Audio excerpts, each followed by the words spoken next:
How's everybody doing? Great. Great. Good. Exciting time, obviously.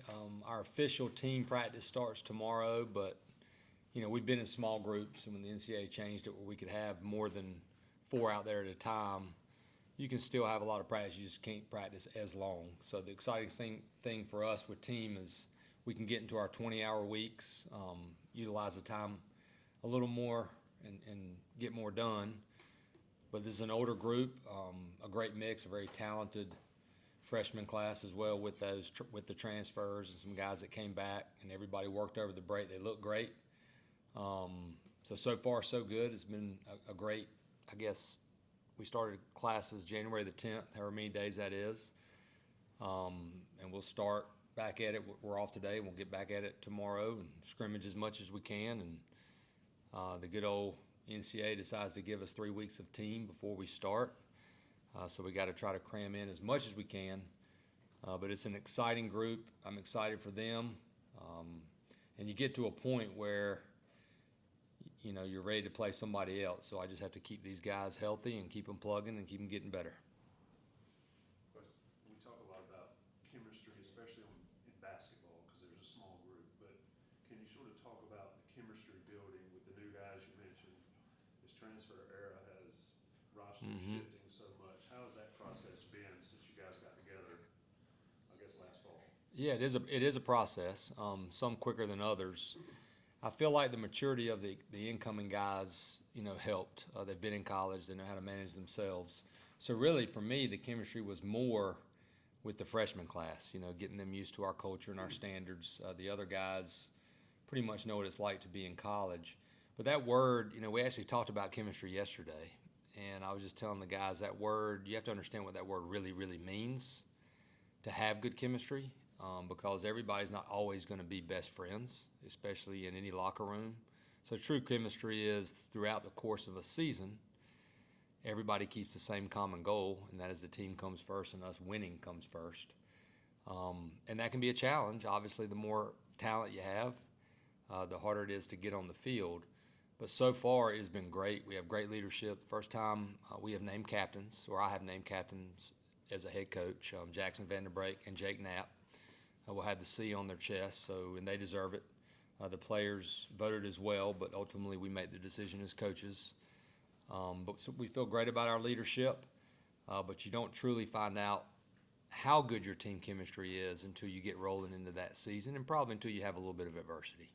How are you doing health-wise as far as Vance with the back and Alberto with the hamate? Yeah, Berto's great. Vance is 100%. They're both 100% ready to go. So far, so good. We've had some nicks and some bruises, but so far we're healthy, and hopefully it'll stay that way. Why did you decide to make the change and name captains this year? I've been thinking about it since I've been a head coach. I've always thought that might be something I want to do, but we had not done it. We had leaders, obviously, and you pretty much had captains, but they weren't really named captains. And we do let our players, have some input. And it was one of the first times since I've been a head coach, or really a coach in general, that it was this much of a landslide with those two guys. But again, I also was a player, and there's a difference between being 18, to 23 than there is to be a little bit older. But we also felt the same. Me, Coach Gaines, Coach Wiersbicki, Coach Howell, and now Brandon Riley, who's coaching with us, as well as the rest of our staff. We felt like they deserved it. And I met with those two guys and wanted to make sure they understood what that responsibility is, and they have to understand that when you're in that role, you're not always the most well-liked at times, but you should be the most respected. You also have a lot of talented arms this year, but a lot of them are quite young and inexperienced at the college level. What is this time now like, kind of trying to get them up to speed to pitch significant innings in college baseball? Yeah, talent is talent. And when you know it, you see it, or when you see it, you know it. These guys are ultra talented, the freshman class of arms. And really, it's a matter if they're throwing, well enough in the preseason and they earn it, you just throw them in the fire because you don't really know until they're out there. But they do remind me a lot of these, the big horses that we've had here in the past. Again, they haven't done it in real games, but I expect them to do it in real games. So it's an excitement for sure, and our guys see it, and they have another really talented freshman catcher that's going to be catching them. So for me, it's going to be fun to watch them grow.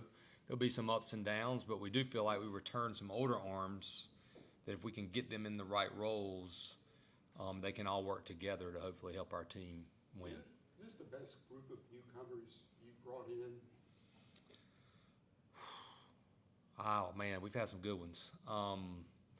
It's a talented group, and obviously the transfers. You're not sure.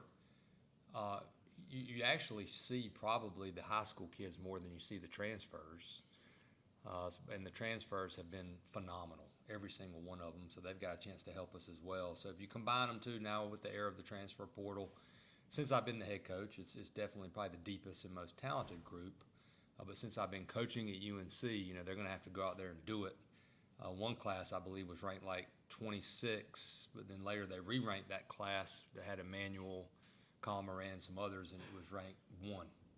So I always tell the coaches, these rankings are great, but the re-rankings are what's most important when it comes to recruiting. What are they going to do during their time at UNC?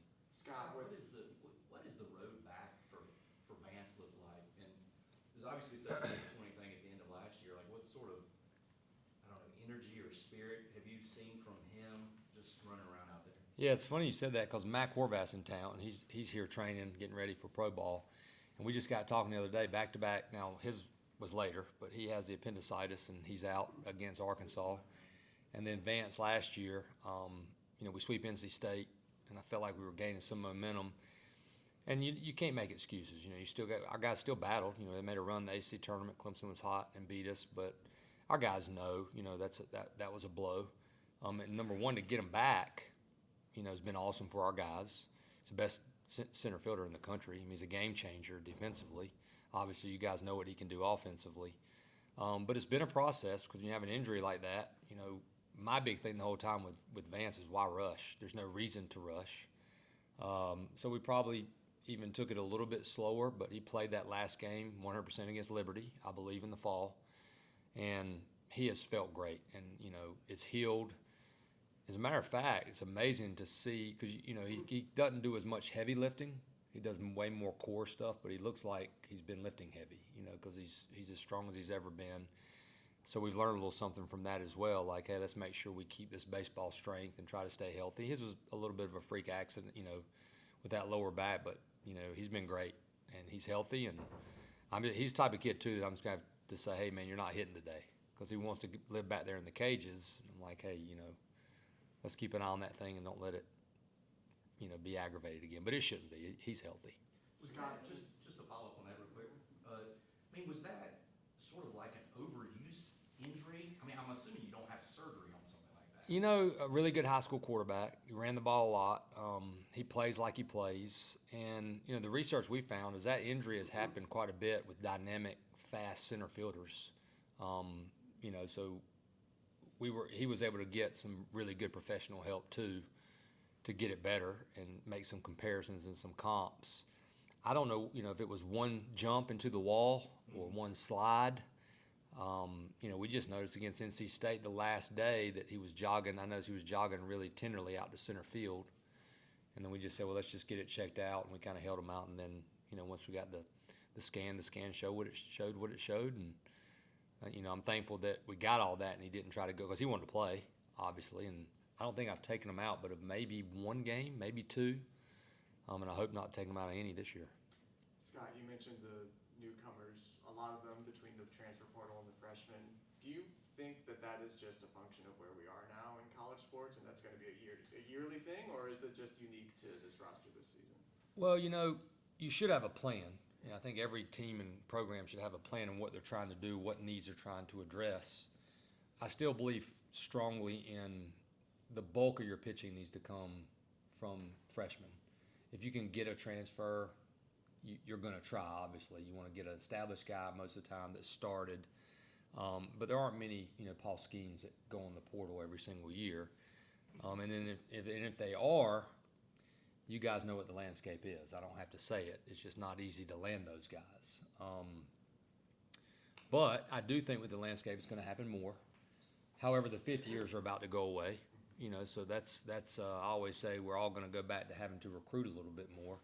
When you have a fifth-year guy, it's a one-year guy. If you miss, and he's 1 year. Well, now with the NCAA rules, if you go out and get a transfer and he plays freshman year, and he comes to your place your sophomore year, you don't need to miss. But if you can find an established transfer that mixes well with your group, and we just felt like with this group, with what we were losing positionally, we needed some impact bats and athletes. But we felt really good about our incoming catcher.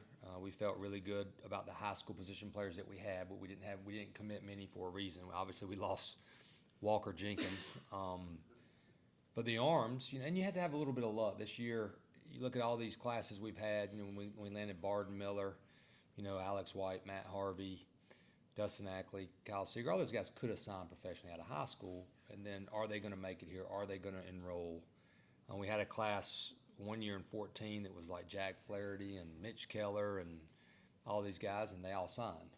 And if you can hold on to a group, you got a chance to be really good, especially on the mound. And we all know that to get to that 45, 50 win mark, you got to pitch it.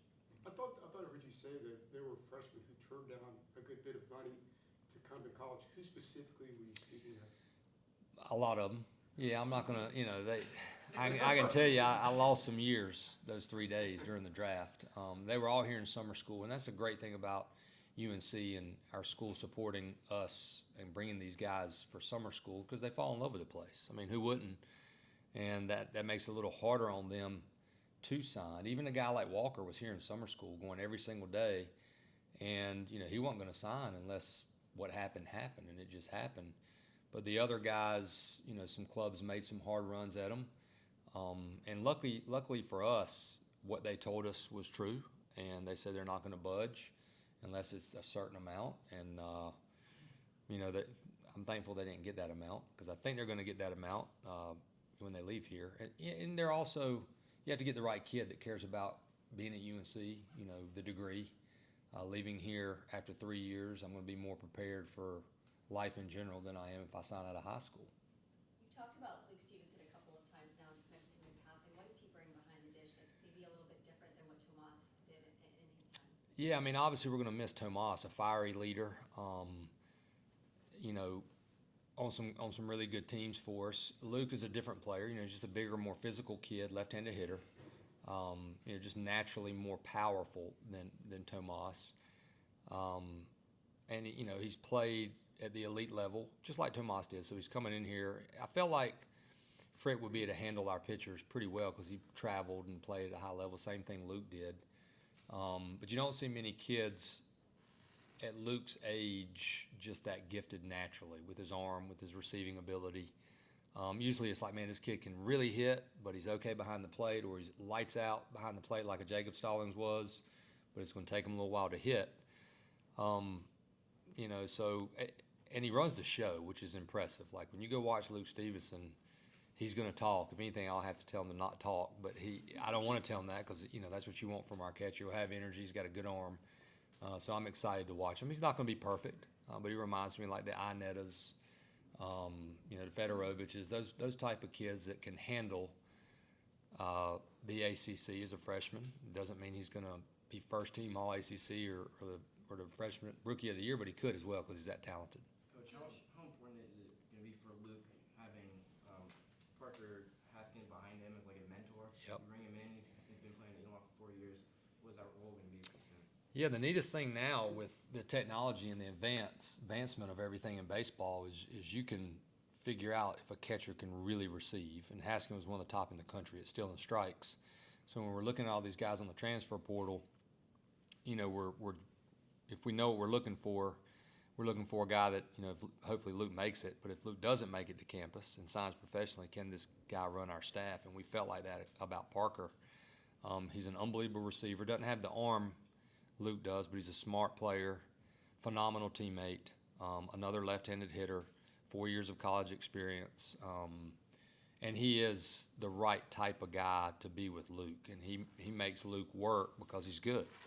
And Luke knows, I may be the starter, but I've got to play well because this kid's good too. And if we need to give Luke a day, we're not going to miss a beat. You know, the arm strength's not the same, but man, he is as good a receiver as we've had here in a long time, and he's an awesome kid. You guys have made the NCAA tournament, I think, the last 6 years and all of your years here.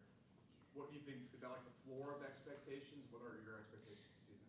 I mean, honestly, I think about the times we didn't make it to Omaha, to be honest with you. You know, it's just kind of I guess it's a blessing and a curse, because it's great to be able to make the postseason, but I think about, like, we should have went in 19 and we should have went in 22. 2 times we're hosting Super Regional, so those eat at you. But yeah, I mean, a regional for us is something that we expect to be in. And honestly, we hope to be hosting a regional. That's something that we feel like our program, the level we've gotten to, if you do your research, the last 20, 25 years, we've hosted a lot of them. We did win our first Super Regional, getting to Omaha at Alabama, so sometimes you have to do that. And Virginia won their national championship in 2015 on the road in the regional and the Super Regional.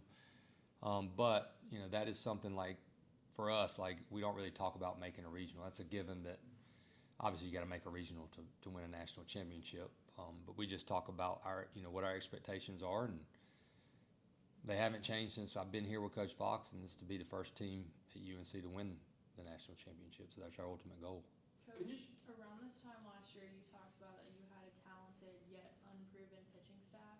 Do you think that rings true for this year? And then what do those guys, especially the young ones, need to do to prove themselves? Yeah, I mean, it is talented, and I would agree somewhat unproven. We do return a lot of guys. We don't lose the amount of innings that we lost the year before. We honestly thought Brandon Schaefer was going to be back here last year, and at the last minute he signed.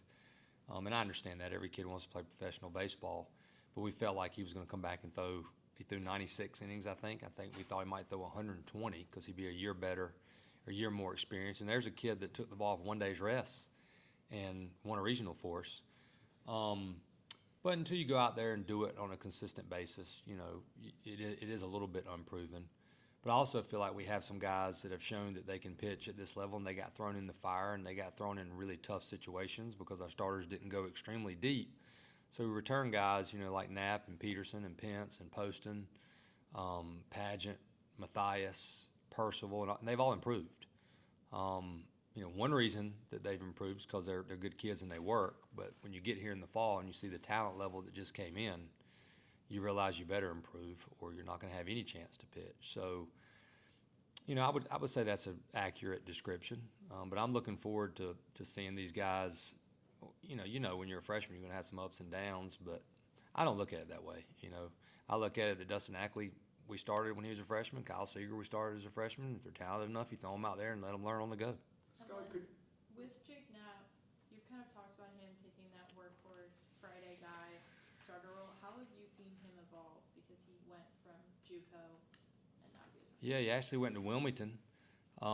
He says he wasn't good enough at Wilmington, I guess, and went to a JUCO, and just a definition of a worker that has made himself into a really good pitcher, a great leader. And I still think he's got more upside. I think his best pitching is ahead of him. So, really for our staff, it's just his presence, and he's done a phenomenal job with that group of really talented pitchers. He was around them this summer. He made a point to be around them this summer and just make them understand of how we do things here and what the expectations are. Obviously, he's good and he's talented, but there's a lot more to Jake Knapp than just that.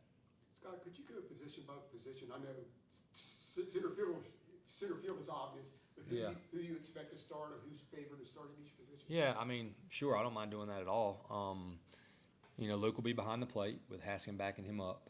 I'm not sure right now who would play first base. Potentially Parks Harbor if he's not playing third base. Casey Cook has also made a transition to playing second base, so he could be at second base and Vanderbrake at third, but Vanderbrake could also be at second. And then we have a freshman who's really talented, who's in the mix and is fighting to get in that 9, in Gavin Gallagher. And if he's in, he would play second base, Vanderbrake would play third, Madera would play short, D'Onofrio right, and Casey Cook back in left. If Casey Cook is playing second base, Patrick Alvarez looks extremely good. Patty's Patty, is a fifth-year guy, as strong as he's ever been, extremely hard to pitch to. Alberto Osuna looks phenomenal. He looks as good, if not better, probably better than he did 2 years ago. He lost some weight in a good way. He's as strong as he's ever been, but he's balanced. Him and Coach Weir's spent a lot of time. We can also play him at first. He's worked hard to give us that option. But if we played today, it would either, I really believe we would probably go Vanderbrake at third, Madera at short, Cook at second, Harbor at first, Luke catch, D'Onofrio in right, Honeycutt in center, Patrick Alvarez in left, and DH Osuna.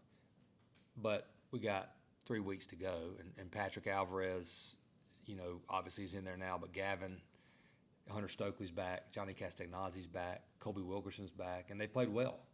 And they're going to make a huge impact. So you're going to see some different lineups, but I feel pretty strong that those 8 guys, Osuna, Stevenson, Harbor, Cook, Madera, Vanderbrake, Honeycutt, and D'Onofrio, they're going to be in there as of right now. And so that spot for that 9-hole is a real battle.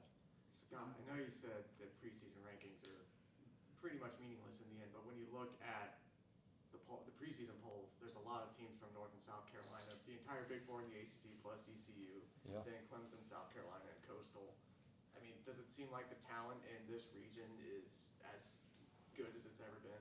Yeah, I don't look into it quite as much as I used to, but I do look at different lineups and just kind of say, okay, because I have an idea of what each team has because I've seen these kids play, or I know where they're transferring in from. The portal makes a difference too.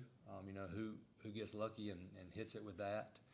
But the talent is, I think college baseball is harder than ever now to go. You're not going to see many teams go to Omaha 4 or 5 years in a row because you're going to run into somebody in a regional that's a 4 seed that's really good, or a 3 seed that's really good. And if you have an off day, you're going to lose. Back then I think you could just out talent people. It's a little hard to do that because teams are getting guys from the transfer portal. The draft is shortened. More guys are going back for their senior years. I was looking at Northeastern's lineup the other day, for instance. I'm like, that's a good team. And that's like a top 25 team, in my opinion. And a lot of them are older. You go around the diamond, if you're putting a lot of 21s to 22s, 23s, those guys are going to be pretty physical and pretty experienced. But, man, the area is phenomenal. I think it's awesome.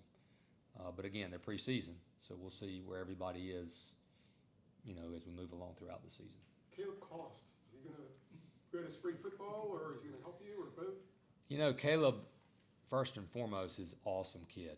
Like, he is all in. He's working his tail off. He had a little setback. I think I'm allowed to say this. He got mono. I don't know if I can say it or not, but I just said it. You can say whatever you want. Yes, but he's been cleared to get back down here with us today. He was with us every day, and we're working with football. I don't think he's going to have to miss much baseball. He'll have some obligations with football because he's a heck of a player, but he's ultra talented here too. And that stunt that he got mono because he hadn't been able to face the live pitching like everybody else, but at the end of the day, he stole 80-plus bases. So the next couple days before he can, as much as I can, the main thing is going to be getting him ready to pitch run for us, to play left field, and then hopefully the at-bats can catch up. It's just a matter of him getting them. Scott, how does that look sharing him with Mac? Like, how does his schedule, when does he get to pop up? You got to talk to, Carter does it for me, thank goodness. But you got to talk to compliance. You got to make sure we're right on the hours. You got to make sure you're right on the off days. But they've been phenomenal, and that was part of the. Again, you have to have a plan. It was important to Caleb that he wanted to play both. So Coach Brown and I sat down together, and when we recruited him, we told him that's what we would allow him to do, and they've been great. He's even doing his lifting with us, so they trust Coach Gatz and our lifting program. He's got some film sessions he has to go to. I think it's cool because, we get an insight of what the football side is like, and we can ask him all the questions about football and who's good, who's not good, and all that good stuff. Because we're all Tar Heels, we want to be good in every sport. Earlier you discussed technology. Can you talk about what a pitching lab entails and what a competitive advantage that is for teams that have them versus teams that don't have them? Well, first of all, we didn't name it a pitching lab, so you have to guess what we've named it. It's temporary, but we think we might stick with it. It's abbreviated TCS, right now? TCS. Y'all have to figure that out. But to answer your question, here's a great example. I walk in the office today, Coach Howell, who is in charge, and now Coach Howell only works with the pitchers. Coach Howell was a phenomenal pitcher here for us. I coached him way back in the Coastal Plain League. He was a pitching coach at Wilmington, pitching coach at Georgia Tech. And we just felt like with everything in the advancement of technology and analytics, we really needed two people with our pitching staff so they can balance each other and one person can really be in charge of that side of it. And that's what Jason did this summer. He traveled around, and we just tried to figure out, okay, what's the best route for us to help our guys improve the most? You don't want it just to have it. You want it so it'll help you win games, help these guys get better. And we feel like we've got one of the best, if not the best, new indoor facilities in the country. Now, we had a lot of help from donors that helped us do it as well, but we redid the whole indoor. If you guys walk through on the back side, if you want to video a little bit, Carter could show you. It's got a divider where it's pitching specific. There's still a couple things we've got to add in there. But I walked in this morning and Coach Howe was like, Connor Bover. And I'm like, he's like, there you go, force plates. And I'm like, I was a pitching coach for 10 years. I just gave him the ball and we threw it. I mean, you know, it's changed quite a bit. We had some bands. I don't even know if they were called Jaeger bands. But now that being said, if you get a bunch of Andrew Millers and Bards and Whites, you know, but it still can help because your goal is how can you take the pitcher that you have, help him be the best he can be, and maybe if there are some flaws, especially in a kid's career early, that can prevent him from an injury. Injuries sometimes they happen. There's nothing you can do about them. But because of something they saw with Connor Bover throwing in our indoor, they were able to make a change. They were able to show Connor exactly what it was. Here's what we need to do to make that change. And he had been having trouble getting his velocity back up. And yesterday, he just out there pumping 91, 93. And he was able to apply it. So the kid has to be able to apply it. But, you know, it's really phenomenal to me to be able to walk in there. We're throwing a bullpen. You have 3 TVs. You see the name who's throwing the bullpen. You see the speed. You see the location. You see the rotation. You see the induced vertical break. So I've learned more about it because I need to know about it. And then you see the slow motion cameras, the one right over top. You see the release point. If a guy's getting beside the ball, can he get more behind it? So really, it's something that was extreme. You know, we needed it, and our plans were maybe to wait and build a developmental center and left, but we couldn't wait. You know, and I recognized like we got to do something immediately. And rarely do you have a vision that it actually turns out exactly like you want it to. But so far, you know, we're waiting on the rest of our hitting technology to come in. But once that gets here, we'll be rocking and rolling 100%. And we also redid our outdoor bullpen, covered and technology, TrackMan, video. The only difference in the indoors, we had the force plate mound, which kind of measures your force and are you directing all your force where it needs to be directed. How did I do with that, Nat? Great, thanks. Coach, how much do you personally like relying on the numbers? Because you have analytics for everything, but when you're in a 7th inning kind of emergency situation, how much do you look at the numbers and how much of it is just gut instinct? I think you definitely need to pay attention to the numbers, but you also need to pay attention to your instinct. And you need to understand, trust. The advice I got was, you know, trust your gut and be yourself. And when I sat down with someone like Coach Williams, and I have been coaching long enough to know that Robert Woodard is not going to look good back there on those numbers. But Robert Woodard's going to win. And when you cross the white line, you know, what is your competitiveness like? You know, what is your heartbeat like in the bigger situations? Can you control it when the batter's in there like you do back there without a batter? So I still think the human element is above the analytics. And, you know, I have a lot of friends in professional baseball, and they feel like the teams that are keeping that first have been the most successful from the standpoint of letting the manager ultimately make the decision. You know, like you look at the Atlanta Braves, they've got all the technology, but they don't hand him a lineup, but some coaches get handed a lineup. But I also think some coaches are closed-minded, and they're like, oh, you know, I don't. if you can have something that can help you be better or help our guys be better, I think you should pay attention to it, learn how to use it, which we try to do here. But I'm not going to make a pitching change because a guy has more induced vertical break than the other guy. I'm going to most of the time go to the guy that can throw the ball where he wants to and has an off-speed pitch that he can locate and he's tough. Coach, you never made too much of kind of like the lead-off hitter label, but you have a lot of guys on this team that maybe fit that stereotype and at a really high level. How does that, just combined with the number of left-hand options you guys have, just kind of add sort of fun to the lineups you can put together this year? That's a great question because we were trying to figure out today who we would lead off if we played today. And really right now, we feel like the three that we would consider would be Madera, D'Onofrio, or Honeycutt. All three different type guys. So we're going to have to look at that. There's a part of me that's extremely intrigued to have two guys, 1-2, that are both capable of hitting 20 home runs. Or do you put Madera up there to be more potentially like a Zarate or a Chaz Frank to try to set the table for the other guys behind him? I say all that, and next thing you know, Casey Cook will be leading off for us like Reed Frunk did in 2007. So you really don't know. Heck, in 2019, we started leading off Michael Bush and hitting Sabato behind them. So that could change throughout the season. But I do feel like it's going to be a tough decision from the standpoint of, that's where we might look more at these numbers and be like, okay, who's going to give us the best chance to score the most runs? I'm good, Coach, if you want a couple more. Can I? If you're good. I'm good, yeah. We're off today. How does the schedule lay out? Obviously, you can't overlook anybody these days. There is no off-season. You're never off. How does the schedule? Do I look that bad? How does the schedule lay out to be able to work on all these lineup, shifting lineups, figuring out who's leading off?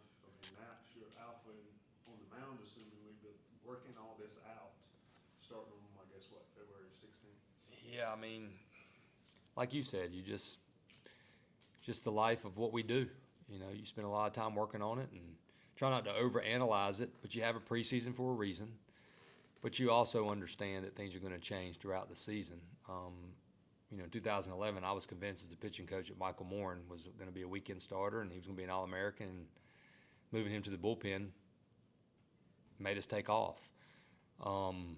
So really it's trying to look at us instead of the opponents. I've really gotten to where we do still do a lot of scouting, but at the end of the day, if we don't play well, that scouting doesn't matter. It's all about us and how we play and how we practice and how prepared we are. And I've really been hitting that with our guys. Like, if we're doing what we're supposed to be doing, obviously we know that when you play Wagner, their jersey is going to be different than when you play ECU.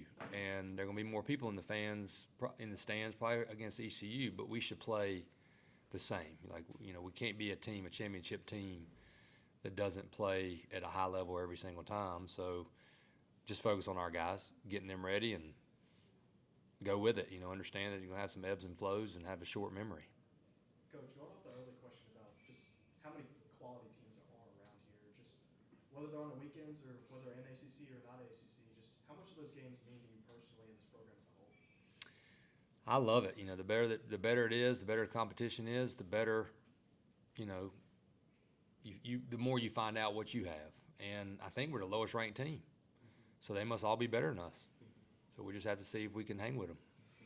Coach, mentality and attitude is really important going into the season. What is this team's motto this year?